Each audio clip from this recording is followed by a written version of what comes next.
ಸ್ನೇಹಿತರೆ ನಮಸ್ಕಾರ. ಸಂಪೂರ್ಣ ಮಹಾಭಾರತದ ಕಥೆಗಳ ಧ್ವನಿ ಸುರುಳಿಯ ಮುಂದುವರೆದ ಭಾಗದಲ್ಲಿ ಇಂದಿನ ವಿಷಯ ಸತಿ ಪ್ರಭಾವತಿ. ಧರ್ಮಪತ್ನಿಗೆ ನಡೆಯಲಿರುವ ಘನ ಸಂಗ್ರಾಮವನ್ನು ಸುಧನ್ವನು ವಿವರಿಸಿದನು. ಲೋಕವೀರನಾದ ಅರ್ಜುನನಲ್ಲಿ ಕದನವೆಂದಾಗ ಆಕೆಯ ಮೈ ಜುಮ್ಮೆಂದಿತು. ತನ್ನ ಮನದ ಅನಿಸಿಕೆಗಳನ್ನು ಮೆಲ್ಲನೆ ಸುಧನ್ವನಲ್ಲಿ ವ್ಯಕ್ತಪಡಿಸಿದಳು. ನನ್ನ ಮಾವನವರು ಘೋಷಿಸಿದ ಈ ಕದನದಲ್ಲಿ ನೀವು ಪಾಲ್ಗೊಳ್ಳುವುದು ಸಹಜವೇ ಆಗಿದೆ. ಇದು ನಿಮ್ಮ ಕರ್ತವ್ಯವಾದುದರಿಂದ ಹೋಗದೆ ಗತ್ಯಂತರವಿಲ್ಲ. ಆದರೆ ನೀವು ಕಾದಲು ಯಾರಲ್ಲಿಗೆ ಹೋಗುವುದು ಎನ್ನುವ ಅರಿವಿದೆಯಷ್ಟೇ. ಶತ್ರುವು ಲೋಕವೀರನಾದ ಮಧ್ಯ ಪಾಂಡವನಾಗಿದ್ದಾನೆ. ನಿಮ್ಮಿಬ್ಬರ ಕಲಹದಲ್ಲಿ ಅಂತ್ಯದಲ್ಲಿ ಜಯವು ಯಾರಿಗೆ ಪ್ರಾಪ್ತಿಯಾಗಬಹುದು? ನಿಮ್ಮಲ್ಲಿ ನಾನು ಇಷ್ಟು ದಿವಸ ದಾಂಪತ್ಯ ಸುಖವನ್ನು ಅನುಭವಿಸಿದ್ದೇನೆ. ಆದರೆ ನಾನಿನ್ನೂ ಮಗುವಿಗೆ ತಾಯಿಯಾಗಲಿಲ್ಲವಲ್ಲ. ಕೃಷಿಕನು ವೃಕ್ಷದಿಂದ ಫಲವನ್ನು ಬಯಸಿದರೆ ಪ್ರಮಾದವಲ್ಲ ತಾನೆ? ನಾನು ಕಾಮಾತಿರೇಕದಿಂದ ಈ ರೀತಿ ಸಂಭಾಷಣೆ ಮಾಡುತ್ತಿಲ್ಲ. ಮುಖಕ್ಕೆ ಕಣ್ಣು, ಕಿವಿ, ಮೂಗುಗಳು, ವೃಕ್ಷಕ್ಕೆ ಹಣ್ಣುಗಳು, ಆಕಾಶಕ್ಕೆ ಸೂರ್ಯಚಂದ್ರರು ಶೋಭಿಸುವಂತೆ ದಾಂಪತ್ಯದ ಗುಡಿಗೆ ಪುತ್ರ ಸಂತಾನದ ಹೊನ್ನ ಕಲಶ ಕಂಗೊಳಿಸುತ್ತದೆ. ನಿಶಿಕಾಲವಾದುದರಿಂದ ತಾವು ಈ ರಾತ್ರಿ ಇಲ್ಲೇ ಇದ್ದು ಪ್ರಾತಃ ಕಾಲ ಎದ್ದು ಕದನ ಭೂಮಿಗೆ ತೆರಳಬಹುದು ಎಂದಳು. ಕ್ಷಣಕಾಲ ಯೋಚಿಸಿ ರಾತ್ರಿ ಕಾಲ ಅಂತಃಪುರದಲ್ಲಿ ಅವಳೊಂದಿಗಿದ್ದು ಅವಳ ಮನದಾಸೆಯನ್ನು ಪೂರೈಸಿದನು. ಇತ್ತ ಹಂಸಧ್ವಜನು ಬಹುತರದ ಹೊಣೆಗಾರಿಕೆಯಿಂದ ನಿದ್ದೆ ಬಾರದೆ ರಾತ್ರಿಯನ್ನು ಕಳೆದು ಯುದ್ಧ ಶಿಬಿರಕ್ಕೆ ತೆರಳಿದನು. ದಳದ ಅಧಿಪತಿಯಾಗಿದ್ದು ಸೈನ್ಯ ಸಾಗರವನ್ನು ಪ್ರೋತ್ಸಾಹಿಸಬೇಕಾದ ಸುಧನ್ವನು ಇನ್ನೂ ಬಾರದಿರುವುದನ್ನು ನೋಡಿ ಕೆಂಡ ಕಾರುತ್ತಾ ಕುಮಾರ ಸುಧನ್ವನನ್ನು ಎಲ್ಲಿದ್ದರೂ ಕಟ್ಟಿ ತರಲು ಆಜ್ಞಾಪಿಸಿದನು. ಎಂತಹ ಅರಸ! ಪ್ರಜೆಗಳಿಗಾಗಲಿ ಕುಮಾರನಿಗಾಗಲಿ ಒಂದೇ ನಿಯಮ. ಇನ್ನೊಬ್ಬ ಹಂಸಧ್ವಜನನ್ನು ಹುಡುಕುವುದು ಕಷ್ಟ ಸಾಧ್ಯ. ಚಾರಕರು ಪ್ರಭಾವತಿಯ ಮನೆ ಮುಂದೆ ಬಂದು ನಿಂತರು. ಸುಧನ್ವನು ಮುಂಜಾನೆಯ ಹೊತ್ತಿನಲ್ಲಿ ಸ್ನಾನ ಸಂಧ್ಯಾವಂದನೆಗಳನ್ನು ಮುಗಿಸಿ ಕದನಕ್ಕೆ ಹೊರಡಲು ಅನುವಾದನು. ಆದರೆ ಅವನು ರಾಜಾಜ್ಞೆಯಂತೆ ಬಂಧಿಸಲ್ಪಟ್ಟು ದೂತರಿಂದ ಹಂಸಧ್ವಜನಲ್ಲಿಗೆ ಒಯ್ಯಲ್ಪಟ್ಟನು. ಹುಬ್ಬು ಗಂಟಿಕ್ಕಿಕೊಂಡು ಸಿಟ್ಟಿನ ಆವೇಶದಲ್ಲಿದ್ದ ತನ್ನ ಅಪ್ಪನಿಗೆ ಸುಧನ್ವನು ನಡೆದ ಘಟನೆಯನ್ನು ವಿವರಿಸಿದನು. ಪತಿ ಧರ್ಮವನ್ನು ಪಾಲಿಸುವುದಕ್ಕಾಗಿ ರಾತ್ರಿ ಸ್ವಗೃಹದಲ್ಲಿ ಉಳಿದಿದ್ದೇನೆ ಹೊರತು ಕದನಕ್ಕೆ ಅಳುಕಲಿಲ್ಲ ಎಂಬುದನ್ನು ಸ್ಪಷ್ಟಪಡಿಸಿದನು. ಮನಸ್ಸಿನಲ್ಲಿ ಮಗನ ನಡತೆ ಸೂಕ್ತವಾಗಿದ್ದರೂ ರಾಜನಾಗಿ ಒಪ್ಪುವಂತಿಲ್ಲ. ಅದಕ್ಕಾಗಿ ಧರ್ಮ ಸೂಕ್ಷ್ಮವನ್ನು ವಿಮರ್ಶಿಸಲು ರಾಜಪುರೋಹಿತರಾದ ಶಂಖಲಿಖಿತರನ್ನು ತರಿಸಿದನು. ಹಂಸಧ್ವಜ ಮಂತ್ರಿಯ ಮನಸ್ಸಿನಲ್ಲಿ ದುಗುಡ ತುಂಬಿತು. ರಾಜಪುರೋಹಿತರು ಹಿಂದು ಮುಂದು ನೋಡದೆ ನಿನ್ನ ಕುವರನ ಸದುದ್ದೇಶ ಸಮರ್ಥನೀಯವಿರಬಹುದು. ಆದರೆ ನೀನು ಆಜ್ಞಾಪಿಸಿದ ಸಮಯಕ್ಕೆ ಸರಿಯಾಗಿ ಆತನು ಬಾರದೇ ಇದ್ದುದರಿಂದ ರಾಜಾಜ್ಞೆ ಉಲ್ಲಂಘನೆ ಮಾಡಿದ ಶಿಕ್ಷೆಗೆ ಗುರಿಯಾಗಬೇಕಾಗುತ್ತದೆ. ಸುತನೆನ್ನುವ ಮೋಹವನ್ನು ಬಿಟ್ಟು ಕುದಿಯುವ ಕೊಪ್ಪರಿಗೆಯ ಎಣ್ಣೆಯಲ್ಲಿ ತಳ್ಳಿಬಿಡು ಎಂದನು. ಹಂಸಧ್ವಜನಿಗೆ ಅತ್ತ ದರೆ ಇತ್ತ ಹುಲಿಯಂತಾಯಿತು. ಆದರೆ ತಾನು ಮುಕ್ತ ಕಂಠದಿಂದ ಅಭಿಪ್ರಾಯ ನೀಡುವಂತಿಲ್ಲ.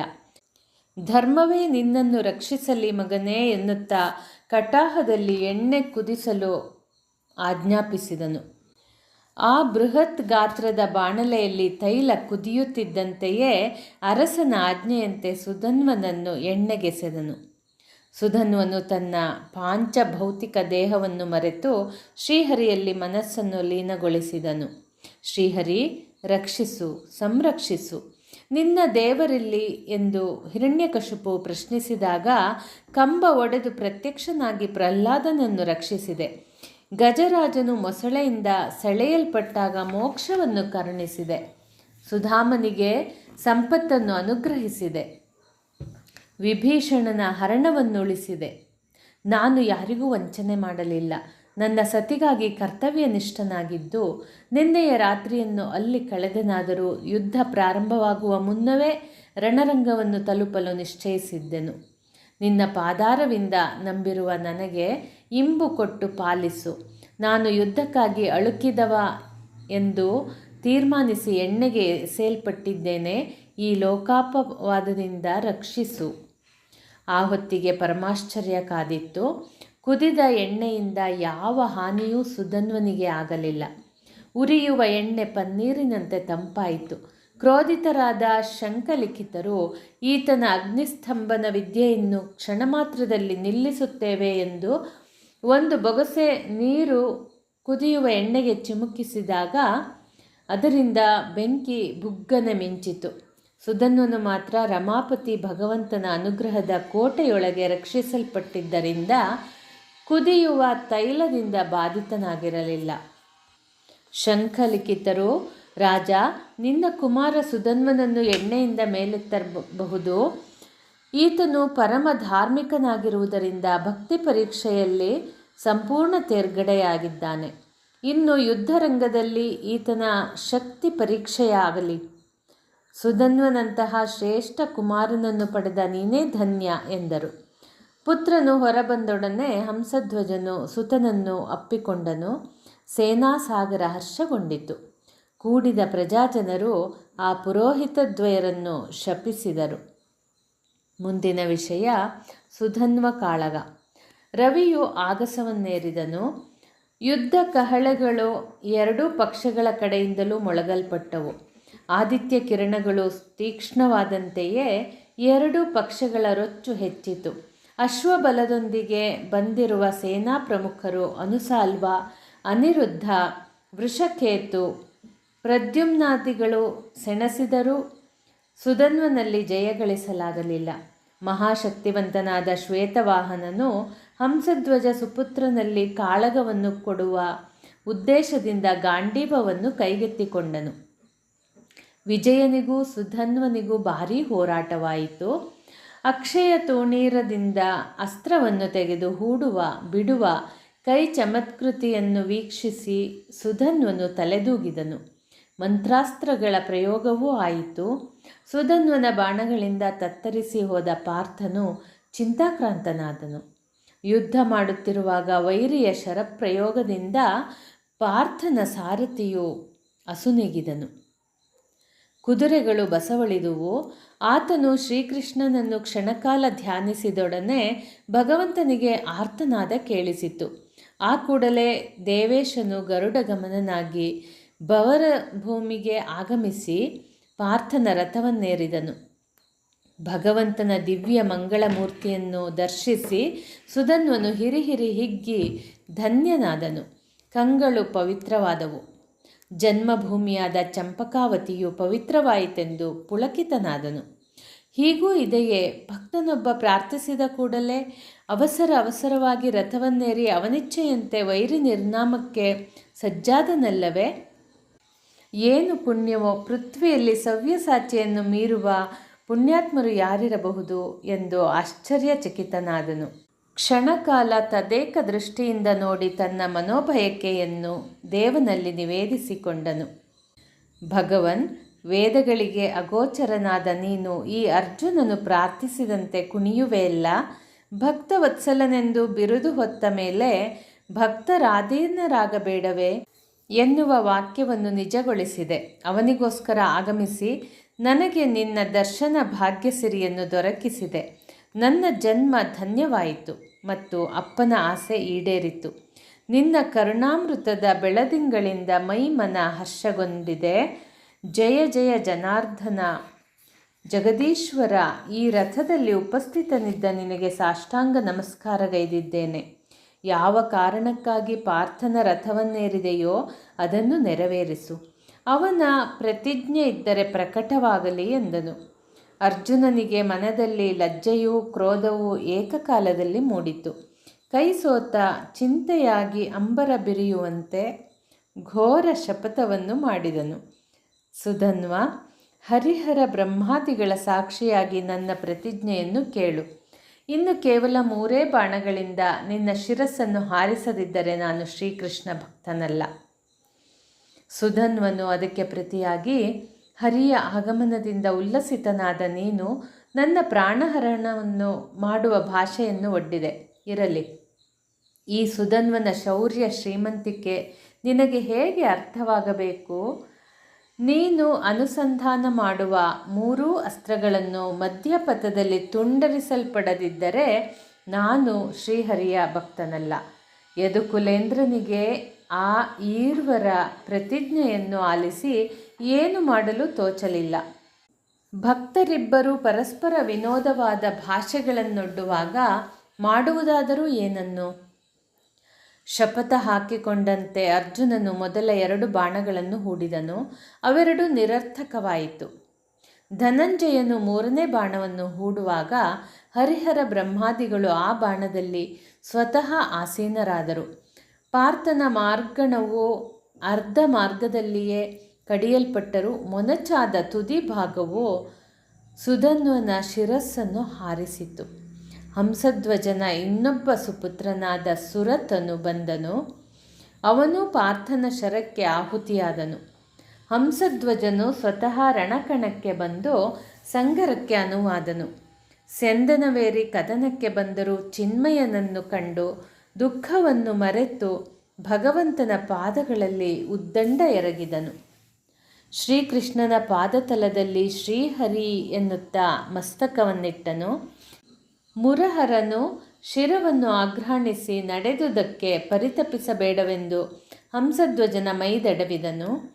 ಹಂಸಧ್ವಜನ ಅಪೇಕ್ಷೆಯಂತೆ ಎಲ್ಲರೂ ಚಂಪಕಾವತಿಯ ಅರಮನೆಯನ್ನು ಹೊಕ್ಕರು. ಅಲ್ಲಿ ಕಪ್ಪ ಕಾಣಿಕೆಗಳನ್ನು ಸ್ವೀಕರಿಸಿ ಹಂಸಧ್ವಜನನ್ನು ಕೂಡಿಕೊಂಡು ಪ್ರಯಾಣ ಮುಂದುವರೆಸಿದರು. ಕುದುರೆಯು ಪಾರಿಪ್ಲವವೆಂಬ ಪರ್ವತ ಪ್ರದೇಶಕ್ಕೆ ಹೋಯಿತು. ಹಲವು ಹರದಾರಿ ವಿಸ್ತೀರ್ಣದಲ್ಲಿ ಗುಡ್ಡೆ ಕಾಡುಗಳಲ್ಲದೆ ಮನುಷ್ಯರ ಸಂಚಾರವಿರಲಿಲ್ಲ. ಪರಮಾಶ್ಚರ್ಯ! ಆ ಪ್ರದೇಶಕ್ಕೆ ಅಶ್ವವು ಹೆಜ್ಜೆ ಹಾಕಿದೊಡನೆಯೇ ಅದು ಹೆಣ್ಣಾಗಿ ಪರಿವರ್ತಿಸಲ್ಪಟ್ಟಿತು. ಹಿಂದೆ ಶಿವೆಯು ಅಲ್ಲಿಯ ಸರೋವರದ ತಡಿಯಲ್ಲಿ ತಪಸ್ಸನ್ನು ಆಚರಿಸುತ್ತಿರುವಾಗ ದುಷ್ಟ ದಾನವನಿಂದ ಬಂದ ವಿಘ್ನಕ್ಕಾಗಿ ಅವಳು ಮುನಿದು ಆ ನಿರ್ಮಲ ಪ್ರದೇಶಕ್ಕೆ ಕಾಲಿಡುವವರು ಹೆಣ್ಣಾಗಿ ಹೋಗಲಿ ಎಂದು ಶಾಪವಿತ್ತಿದ್ದಳು. ಅರ್ಜುನನು ಶ್ರೀಹರಿಯನ್ನು ಪ್ರಾರ್ಥಿಸಿ ಕುದುರೆಯ ಮೈದಡವಿದನು. ಅದು ತನ್ನ ಪೂರ್ವ ರೂಪವನ್ನು ತಳೆಯಿತು. ಸ್ವಲ್ಪ ಮುಂದೆ ಹೋಗುವಾಗ ಯಜ್ಞಾಶ್ವವು ಹುಲಿಯಾಗಿ ಪರಿವರ್ತನೆಗೊಂಡಿತು. ಪಾರ್ಥನು ಗಾಬರಿಯಾಗಿ ತನ್ನ ಭಾವನೂ ದೇವನೂ ಆದ ಶ್ರೀಹರಿಯನ್ನು ಧ್ಯಾನಿಸಿದನು. ಅಶ್ವವು ಮುಂದಿನ ರೂಪವನ್ನು ಪಡೆಯಿತು. ಅದಕ್ಕೆ ಕಾರಣವಿಷ್ಟೆ. ಅಕೃತವ್ರಣನೆಂಬ ವಿಪ್ರೋತ್ತಮನು ಹಲವು ಕ್ಷೇತ್ರಗಳಲ್ಲಿ ಮಿಂದು ಯಾತ್ರೆ ಮಾಡಿಕೊಂಡು ಅಲ್ಲಿಯ ಸರೋವರಕ್ಕೆ ಬಂದಿದ್ದನು. ಸರಸಿಗೆ ಇಳಿದ ಕೂಡಲೇ ಮೊಸಳೆಯೊಂದು ಆತನ ಕಾಲನ್ನು ಹಿಡಿದೆಳೆಯಿತು. ಕ್ರೋಧಿತನಾದ ಬ್ರಾಹ್ಮಣೋತ್ತಮನು, ನನ್ನ ಹಾಗೆ ಎಷ್ಟು ಜನರಿಗೆ ಈ ಮೊಸಳೆಯಿಂದ ಬಾಧೆ ಆಗಿದೆಯೋ ಏನೋ, ಯಾರೇ ಬರಲಿ ಅವರು ಈ ನೀರನ್ನು ಸ್ಪರ್ಶಿಸಿದ ಕೂಡಲೇ ಹುಲಿಯಾಗಿ ಹೋಗಲಿ ಎಂದು ಶಾಪವಿತ್ತನು. ಮುಂದಿನ ವಿಷಯ ಸ್ತ್ರೀ ರಾಜ್ಯ ಪ್ರವೇಶ. ಪರ್ವತ ಪ್ರದೇಶವನ್ನು ದಾಟಿ ಹಚ್ಚ ಹಸುರಾದ ಬಯಲು ಪ್ರದೇಶಕ್ಕೆ ತುರಗವು ಕಾಲಿಟ್ಟಿತು. ನೀಲಧ್ವಜನು ಆ ಸುಂದರ ಪ್ರದೇಶವನ್ನು ಅರ್ಜುನನಿಗೆ ಪರಿಚಯಿಸಿದನು. ಅರ್ಜುನ, ಇದು ಸ್ತ್ರೀ ರಾಜ್ಯ. ಇಲ್ಲಿ ಪುರುಷರು ಇರುವುದಿಲ್ಲ, ಬದಲಾಗಿ ಸ್ತ್ರೀಯರೇ ಪ್ರಜೆಗಳು.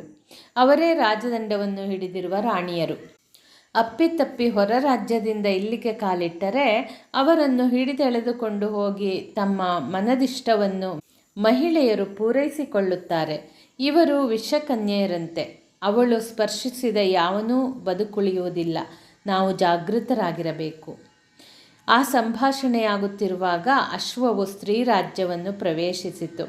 ಅದರ ಬೆಂಗಾವಲಿಗಿದ್ದ ಸೈನಿಕರಿಗೆ ಹೊಸ ಅನುಭವವಾಯಿತು. ಚಾರಕರು, ಕಾವಲುಗಾರರು, ಅಸ್ತ್ರಧಾರಿಗಳಿದ್ದರೂ ಎಲ್ಲರೂ ಹೆಣ್ಣು ಮಕ್ಕಳಾಗಿದ್ದರು. ಆ ಸ್ತ್ರೀ ರಾಜ್ಯದ ಚಾರಕಿಯರು ತುರಗದೊಂದಿಗೆ ಬಂದ ವೀರ ಯೋಧರ ಬಗ್ಗೆ ತಮ್ಮ ಮಹಾರಾಣಿಗೆ ದೂರಿಡುವುದಕ್ಕೆ ಅರಮನೆಗೆ ಧಾವಿಸಿದರು. ಮಹಾರಾಣಿ, ದುರಧೀರ ಪಾರ್ಥನು ಹಸ್ತಿನಾವತಿಯಿಂದ ಯಜ್ಞಾಶ್ವದೊಂದಿಗೆ ಆಗಮಿಸಿದ್ದಾನೆ. ಅಶ್ವವನ್ನು ಕಟ್ಟಿ ಕಾದುವುದು, ಇಲ್ಲವಾದರೆ ಮಣಿದು ಕಪ್ಪವನ್ನರ್ಪಿಸುವುದು ಎಂಬ ಲಿಖಿತವು ಅಶ್ವದ ಹಣೆಯಲ್ಲಿದೆ. ಅದನ್ನು ಕೇಳಿ ರೋಷಿತಳಾದ ರಾಣಿ ಪ್ರಮೀಳಾದೇವಿ ವಾಜಿಯನ್ನು ಬಂಧಿಸಲು ಆಜ್ಞಾಪಿಸಿದಳು. ಅವಳ ಸೇನೆಯು ದುರ್ಗವನ್ನೇರಿ ಯುದ್ಧ ಕಹಳೆಯನ್ನು ಮೊಳಗಿಸಿತು. ಮಹಿಳೆಯರು ಯುದ್ಧ ಸನ್ನದ್ಧರಾದರು. ಮುಗುಳ್ನಗೆ, ಓರೆನೋಟ, ಬೆಡಗು ಬಿನ್ನಾಣ, ಸೌಂದರ್ಯದ ರಾಶಿ ಮತ್ತು ಮದಗಜದಂತಹ ಹೆಜ್ಜೆಯಿಂದ ಪುರುಷರ ಹೃದಯವನ್ನು ವಶಪಡಿಸಿ ಸೋಲಿಸುವ ಅವರ ಭ್ರಮೆಯೋ ಏನೋ. ಪರರಾಷ್ಟ್ರದಿಂದ ಬಂದಿದ್ದ ಪುರುಷರ ಮನೋಭಾವವನ್ನು ಅರಿಯುವುದಕ್ಕೋಸ್ಕರ ಕೋಮಲ ಹಸ್ತಗಳು ಅಸ್ತ್ರವನ್ನು ಧರಿಸಿದವು. ನಗರದ ಬಾಹ್ಯ ಪ್ರದೇಶದಲ್ಲಿ ಎರಡೂ ಕಡೆಯ ಸೇನೆಯು ಸಜ್ಜಾಗಿ ನಿಂತಿತು. ಪ್ರಮೀಳೆ ವಿಜಯನನ್ನು ನೋಡಿದಳು. ಸ್ವರ್ಗದ ಅಪ್ಸರೆಯಾದ ಊರ್ವಶಿಯು ದೇವತೆಗಳಿಂದ ಸದಾ ಸ್ವರ್ಗ ಸುಖವನ್ನುಣ್ಣುತ್ತಿದ್ದರೂ ಈ ಅರ್ಜುನನನ್ನು ಅಪೇಕ್ಷಿಸಿದುದರಲ್ಲಿ ತಪ್ಪೇನಿಲ್ಲ. ಏನು ಸೌಂದರ್ಯ, ಎಂತಹ ಕಾಂತಿ! ನಖದಿಂದ ಶಿಖದವರೆಗೆ ಮನ್ಮಥ ರೂಪನಂತೆ ತೋರುವ ಈತನನ್ನು ಯಾರು ಮೋಹಿಸಲಾರರು ಎಂದು ಮನದಲ್ಲಿಯೇ ಮಂಡಿಗೆಯನ್ನುಂಡಳು. ಅರ್ಜುನ, ನೀನು ಬರೆಸಿದ ತುರಗದ ಹಣೆಯ ಪಟ್ಟಿಯನ್ನು ಓದಿದ್ದೇನೆ. ಸಂಗ್ರಾಮವನ್ನೆಸಗಿ ರಕ್ತ ದೋಕುಳಿಯನ್ನು ಹರಿಸುವ ಗುರಿ ನನ್ನದಲ್ಲ. ನಿನಗೆ ಶರಣಾಗಿ ಕಪ್ಪವನ್ನು ಕೊಡಲು ಸಿದ್ಧಳಿದ್ದೇನೆ. ಇದು ನಿನಗೆ ಅಂಜಿ ನುಡಿಯುವುದಲ್ಲ. ನಮ್ಮ ವೀರ ವನಿತೆಯರು ನಿಮ್ಮನ್ನು ಹಿಮ್ಮೆಟ್ಟಿಸುವ ಶಕ್ತಿವಂತರಾಗಿದ್ದಾರೆ. ಆದರೆ ನನ್ನ ಹೃದಯ ನಿನಗೆ ಸೋತಿದೆ. ತೆರೆದ ಚಿತ್ತದಿಂದ ನಿವೇದಿಸುತ್ತೇನೆ.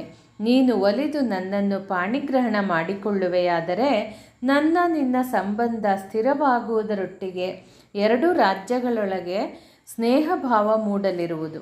ನನ್ನ ವಾಂಛಿತವನ್ನು ಅಲ್ಲಗಳೆದರೆ ನಮ್ಮೊಳಗೆ ಆಗಲಿರುವ ಸಂಗರವು ತಕ್ಕ ನಿರ್ಣಯವನ್ನು ನೀಡಬಹುದು. ಪ್ರಮೀಳೆಯ ಮುಗುಳ್ನಗೆಯು ಆತನಲ್ಲಿ ಯಾವ ಬದಲಾವಣೆಯನ್ನೂ ಮಾಡಲಿಲ್ಲ. ಅರ್ಜುನನು ಬೊಬ್ಬಿರಿದು ಹೂಂಕರಿಸಿದನು. ಅವನು ಗಾಂಡೀವವನ್ನೆತ್ತಿ ಶರವನ್ನು ಜೋಡಿಸಿದಾಗ ಆ ವೀರರಾಣಿಯು ಶರಮುಖೇನ ಉತ್ತರಿಸಲು ಸಿದ್ಧಳಾದಳು. ಪ್ರಮೀಳೆಯ ಮುಖದ ಮೇಲೆ ನಗೆಯು ಮಾಯವಾಗಿ ಕೋಪದಿಂದ ಕಿಡಿಕಾರಿದಳು. ಪ್ರೇಮ ಭಿಕ್ಷೆಯನ್ನು ಬೇಡಿದುದರಿಂದ ತನ್ನನ್ನು ಲಘುವಾಗಿ ಭಾವಿಸಿದ ಎನ್ನುತ್ತಾ ಅಸ್ತ್ರ ತೊಡಲು ಕೈ ಎತ್ತಿದಳು. ಆಗ ನಭೋವಾಣಿಯಾಯಿತು. ಅರ್ಜುನ, ಪಂಚಮಹಾಪಾತಕಗಳಲ್ಲಿ ಸ್ತ್ರೀವಧೆಯೂ ಒಂದಾಗಿದೆ. ಅವಳನ್ನು ಕೆಣಕಬೇಡ. ಅದರ ಬದಲಾಗಿ ರಾಣಿಯನ್ನು ಪರಿಗ್ರಹಿಸು. ಅರ್ಜುನನು ಆ ಅಂತರಿಕ್ಷವಾಣಿಯನ್ನು ಆಲಿಸಿ ಅಂಬರವನ್ನು ನೋಡಿದನು. ಪುನಃ ಏನೂ ತೋಚದೆ ನೆಲವನ್ನು ನೋಡುತ್ತಾ ಕಳವಳಚಿತ್ತನಾಗಿ ನಿಂತನು. ಪ್ರಮೀಳಾ, ದೇವವಾಣಿಯನ್ನು ನಿರಾಕರಿಸಲಾರೆ. ಆದರೆ ಅಶ್ವಮೇಧ ಯಾಗಕ್ಕೆ ಅಣ್ಣನು ದೀಕ್ಷೆಯನ್ನು ತಳೆದಿರುವಾಗ ನಾನು ವಿವಾಹವಾಗುವುದು ನಿಷಿದ್ಧ. ನೀನು ನಿನ್ನವರೊಂದಿಗೆ ಕಪ್ಪ ಕಾಣಿಕೆಗಳೊಂದಿಗೆ ಹಸ್ತಿನಾವತಿಯನ್ನು ಸೇರಿಕೊ. ಯಜ್ಞಾನಂತರ ದೇವನಾದ ವಾಸುದೇವ ಮತ್ತು ಧರ್ಮಜನ ಅಪ್ಪಣೆಯನ್ನು ಪಡೆದು ವಿವಾಹವಾಗುತ್ತೇನೆ ಎಂದು ಕೈತಟ್ಟಿ ಭಾಷೆಯನ್ನು ಕೊಟ್ಟನು. ಸವ್ಯಸಾಚಿಯು ಆ ರಾಣಿ ಪ್ರಮೀಳಾ ಮತ್ತು ಅವಳ ಪರಿವಾರದವರನ್ನು ಹಸ್ತಿನಾವತಿಗೆ ಕಳುಹಿಸಿದನು.